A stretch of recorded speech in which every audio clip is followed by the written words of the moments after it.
জয় গুরু। পরম দয়াল শিশি ঠাকুরের শ্রীচরণে জানাই ভূমিষ্ঠ প্রণাম। আপনাদের প্রতি প্রত্যেককে জানাই রানন্দিত জয় গুরু। আজ ইষ্ট প্রসঙ্গে আলোচনা করব।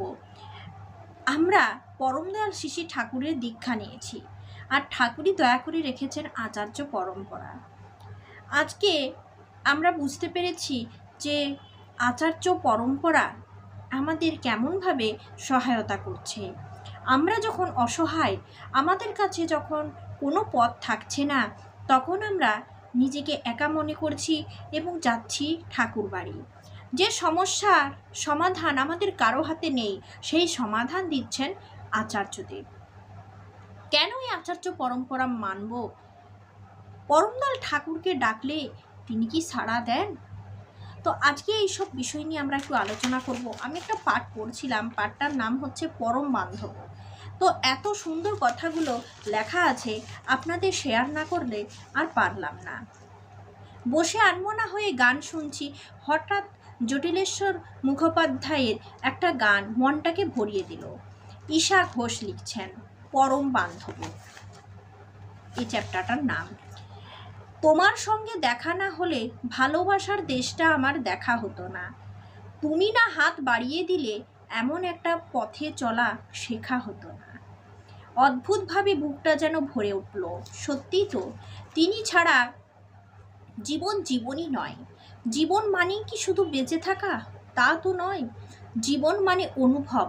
এই অনুভব আছে বলেই বেঁচে থাকার আনন্দ আছে, আর তার প্রকাশ আছে নানান অভিব্যক্তি জুড়ে। তাই তো জীবন জোড়া গল্প কাহিনী মানুষকে ঘিরেই হয়, কিন্তু তিনি ছাড়া জীবনের প্রকৃত অনুভব শূন্য। এই জীবন তখন শুধুই ফাঁকি। প্রতিদিনের সকাল ধীরে ধীরে আলো ঘনিয়ে সন্ধ্যায় বিলীন হয়ে যায়। আমরাও একদিন একদিন পার করতে করতে অতিক্রম করতে থাকি জীবনের বেলা। এইভাবে এগিয়ে চলি প্রতিনিয়ত, প্রতিক্ষণে। কিন্তু এই এগোনো কোন অভিমুখে? কার দিকে এগিয়ে চলা আমাদের? এই জীবন চাই বা কি? এই আদি জিজ্ঞাসার উত্তর ধেয়ে এসে জানায় পরিপূর্ণতা। শুধু পরিপূর্ণতাই জীবনের কাঙ্ক্ষিত আকাঙ্ক্ষা, কিন্তু কে দেবে সেই পরিপূর্ণতা? যিনি স্বয়ং সম্পূর্ণ, সেই পরম পুরুষ। পরিপূর্ণ হতে গেলে পরম পূর্ণকে আশ্রয় করা ছাড়া অন্য পথ নাই। এই আশ্রয়ের অবলম্বন কি? একমাত্র প্রেম। তাকে ভালোবাসা, তার ইচ্ছাই আমার অন্ধকারের আলো। এগোতে হবে সেই পথেই। জীবন বৃদ্ধির পথ হলো সেই পথ, যেই পথ আমাকে আমার পরম পুরুষের চরণাশ্রিত করে। পথটা তৈরি করে নিতে হবে তার চাওয়ার মতো করে। এটাই ইষ্টমুখী পথ, যা আমাকে একটু একটু করে তারই দিকে এগিয়ে নিয়ে যাবে। তিনি যা চান তাই আমি করি। তিনি বলেছেন আমি করব। তাকে ভালোবেসেই তার চাওয়াটাকে নিজের চাওয়া করে নিয়েছি। তার ইচ্ছাকে স্বীকার করাই হলো চিরমঙ্গলকে আলিঙ্গন করা। পুরুষোত্তমকে কি সবাই লাভ করতে পারে? একবার পরমদয়াল শিশি ঠাকুরকে প্রশ্ন করা হয়েছিল।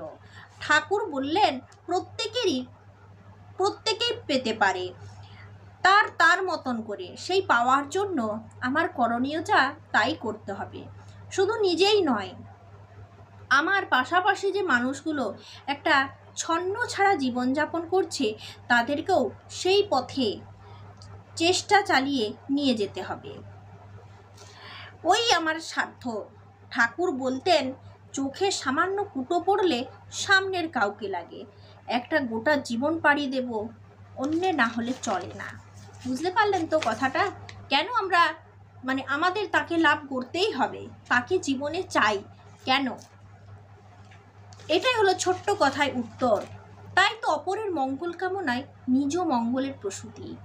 আগলে ধরতে হয়, ভালোবেসে সাধিয়ে নিতে হয় সকলকে। এরকমও হতে পারে আমার ঠাকুরের কথা শুনতে কেউ ইচ্ছুক নয়। সেই অবস্থায় তার সাথে এমনই একটা সুন্দর সম্পর্ক গড়ে তুলতে হবে, যা হবে ভালোবাসার। সেই ভালোবাসার টানে সে আমার মধ্যে দিয়ে স্পর্শ পাবে আমার ঠাকুরের, মুগ্ধ হবে তাতে, আমার মধ্যে আমার ঠাকুরকে দেখতে পাবে। তাকে ভালোবাসি মানে তার চাওয়াগুলোকে আমার করে নিতে হবে, আর তাতেই আমার প্রকৃত মঙ্গল। মানুষ তার জীবনে একটা উদ্দেশ্য নিয়েই তার গন্তব্যের পথে এগিয়ে যায়। সেই উদ্দেশ্যে এগিয়ে চলার জন্য একটা সঠিক ধারণার প্রয়োজন হয়। ঠিক যেমন একটা অধ্যায় পড়ার সময় আমরা ধারণ করি সেই অধ্যায় থেকে কীরকম প্রশ্ন পরীক্ষায় আসতে পারে, ঠিক সেই ধারণা যদি স্বচ্ছ না হয় এগোনোটা ঠিক হয় না। আর আমাদের চাওয়া কি, আমাদের উদ্দেশ্য কি, এই প্রশ্নের উত্তরে আমাদের শ্রী ঠাকুর স্পষ্ট করে বলেছেন, আমাদের গন্তব্য হলো ঈশ্বর প্রাপ্তি। ধারণ পালন সম্বেগ সিদ্ধ ব্যক্তিত্ব, তার উপায় হচ্ছে আচার্যের সক্রিয় উন্নতি।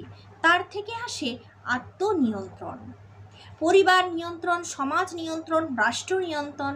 আর এই রাষ্ট্র নিয়ন্ত্রণের ভিতর দিয়ে সবটা নিয়ে বিবর্ধনের দিকে এগিয়ে চলা, আর এই সবগুলোকে সার্থক করে তোলা ঈশ্বরে আর প্রাপ্তির পরম বেদনা। এই দেখুন, এই দীর্ঘ পথ, আমাদের জীবনটা তো আর এইটুকু নয়, কয়েক ঘন্টার জন্য তো আমাদের জীবন নয়, আমাদের জীবনটা অনেক বড়।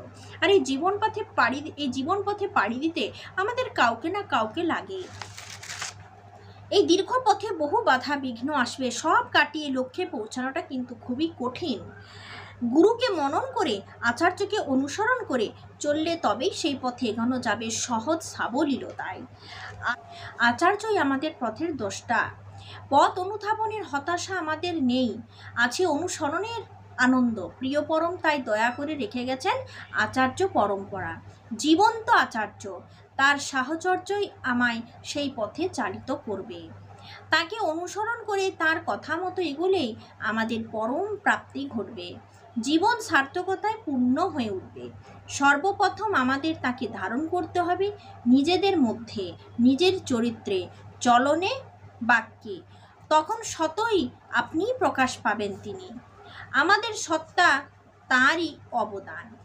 আমরা আমাদের স্রষ্টা নই, স্রষ্টা তো তিনিই। শুধু আমাদের নয়, এ জগতের প্রতিটা ধূলিকণার মধ্যেও কিন্তু তিনি বর্তমান, সর্বরূপেই তার অবস্থান। তাই প্রতিটি জীবনে থাকা যায় ইষ্টের অনুরণন, থাকা যায় সেই জীবন্ত আদর্শে পূর্ণ সংযোগ। ভালোবাসতে হবে তাকে মন প্রাণ উজাড় করে। তিনি আমায় ভালোবাসেন কিনা, আমার সুখের কারণ হচ্ছেন কিনা, তা ভেবে বসে থাকলে চলবে না। আমি কতটা তার হয়ে উঠতে পারলাম, তার কথা মতো চলতে পারলাম, তাই নিয়ে আমাদের ভাবতে হবে। হৃদয় যেন উচ্ছ্বসিত কণ্ঠে বলে ওঠে, প্রভু তুমি আছো তাই আমি আছি, তোমায় নিয়েই যেন মাতাল থাকি। আচ্ছা, আরও একটা ঘটনা, খুব ছোট ঘটনাটা আমি আপনাদের পড়ে শোনাচ্ছি। যীশু খ্রিস্টের কাছে একদল মানুষ একবার এক অভিযোগ নিয়ে যায়। তাদের অভিযোগে যে প্রভু তুমি যে রয়েছ, তুমি যে এই পৃথিবীর সৃষ্টিকর্তা, তুমি যে উদ্ধারকর্তা, তা তো আমরা বুঝিনি। কোথায় তুমি রয়েছ, কিভাবে রয়েছ তুমি? আমাদের জীবনে এত দুঃখ, এত সমস্যা, কই আমরা তো বুঝি না তুমি আছো। আমাদের তো দুঃখের কোনো শেষ নেই, সাময়িক সুখ আসলেও সেই দুঃখ তো বারবার ফিরে আসে। তুমি তাহলে কোথায়? সেসব প্রশ্নের উত্তরে তিনি বললেন, তোরা একবার পিছনে ফিরে দেখ, চেয়ে দেখ, দেখ তোরা যে পথ দিয়ে হেঁটে এসেছিস সেই পথে তোদের পায়ের ছাপের সাথে আরও এক জোড়া পায়ের ছাপ আছে। তখন তারা পিছনে ফিরে দেখে, সত্যিই তো তাই। তবে কিছু কিছু জায়গায় এসে সেই দ্বিতীয় জোড়া পায়ের ছাপ আর নেই। তারা আবার প্রশ্ন করে যে, কই আমাদের দুঃখ কষ্টের সময় তুমি কোথায় ছিলে? ওখানে তো আমরা সেই সময় একাই অতিক্রম করে এসেছি। ভগবান যীশুখ্রিস্ট তাদের আবার উত্তর দেন, ওরে মূর্খ, তোদের ওই দুঃখের দিনে যে একজোড়া পায়ের ছাপ দেখেছিস ওটা আমারই। তোদের ঘোর বিপদের দিনে আমি তোদের কোলে করে নিয়ে সেই সময় পার করেছি। আমি তো সদা সর্বদা তোদের সাথেই রয়েছি। তোরা যে আমায় অনুভব করতে পারিসনি, তোরা বিপদে পড়ে আমায় ভুলেছিস, কিন্তু সেই সময়ও আমি তোদের নিজের বুকে টেনে ধরেছি। আমরা তাকে ভুলে থাকলেও তিনি পারেন না। অপার ক্ষমা বুকে নিয়ে পথ চেয়ে বসে থাকেন, তার ইচ্ছা পূর্ণতা নিয়ে কবে তাকে বুকে জড়িয়ে ধরব। তোমার ইচ্ছা করো হে পূর্ণ আমার জীবন মাঝে, এই হোক আমাদের জীবন প্রার্থনা। দেখুন, এই যে কথাগুলো পড়লাম, এই কথাগুলো হয়তো আপনারা ভাববেন যে পুরোটা রিডিং পড়ে চলে গেলাম, তাহলে আর কি ইষ্ট প্রসঙ্গ হলো। ব্যাপারটা সেটা নয়। ব্যাপারটা হচ্ছে এই প্রত্যেকটা কথা আমাদের কিন্তু মনের মধ্যে একবার না একবার অনুভব করা উচিত। এই কথাগুলো একবার না একবার ঠিক আমাদের মনে নাড়া দেবেই। ঠিক আমি যখন প্রথম পড়লাম তখন আমার এটা মনে হচ্ছিল যে আমি পরম দয়ালকে ভালোবাসি, কিন্তু হিসাব করে দেখি যে আমি কি পেয়েছি। বারবার তার ভালোবাসার সঙ্গে আমার ভালোবাসার মধ্যে একটা হিসাব চলে আসে। প্রকৃত ভালোবাসার মধ্যে কখনো হিসাব আসতেই পারে না। আচ্ছা, এখানে প্রশ্ন যে আমরা আচার্য পরম্পরাকে মানব কেন? আপনারা নিশ্চয়ই শুনলেন। পরমদয়াল শ্রী শ্রী ঠাকুর একটা ছোট্ট উদাহরণ দিয়ে বলেছেন যে সামান্য একটা চোখে যদি কুটো পড়ে যায় তাহলে সামনের জনকে লাগে, আর আমরা এত বড় জীবন একটা পাড়ি দেব, তাতে আমাদের অন্য একজনকে লাগবে না? অবশ্যই লাগবে। এটাই তো মঙ্গল। আমাদের আসল গন্তব্য হচ্ছে ঈশ্বর। আমাদের ঈশ্বর প্রাপ্তি হচ্ছে আসল গন্তব্য। সেই গন্তব্যে পৌঁছতে গেলে আমাদেরকে অনেক বাধা অতিক্রম করতে হয়। তখনই সম্ভব ওই গন্তব্যে পৌঁছানো যখন আমরা বাধাকে অতিক্রম করতে পারবো, আর সেটা একমাত্র আচার্য নির্দেশেই পারবো। এইভাবেই আমরা চলতে থাকবো জীবনে। ইষ্টই হচ্ছেন পরম মঙ্গল, তাকে ছাড়া আর কিছু নেই। আগের দিনে আমি রামচন্দ্র এবং হনুমানের বিভিন্ন রকম কথা বলেছিলাম, রামচন্দ্র হনুমানের ঘটনা সম্পর্কে। হনুমান কিভাবে রামচন্দ্রকে চেয়েছেন, কিভাবে তাকে ভক্তি দেখিয়েছেন, তার প্রত্যেকটা কথাই কিন্তু আপনাদের কাছে আমি আলোচনা করেছি। ঠিক সেরকম তার হয়তো ছিটে ফোটাটাও আমাদের যদি লাগে, তাতেও আমাদের অনেক উন্নতি হবে। তাই প্রভুকে ভালোবাসা, ইষ্টকে অনুসরণ করে চলা আমাদের প্রধান কাম্য। আরেকটা কথা, আচার্য নির্দেশ কখনোই অমান্য করা চলে না।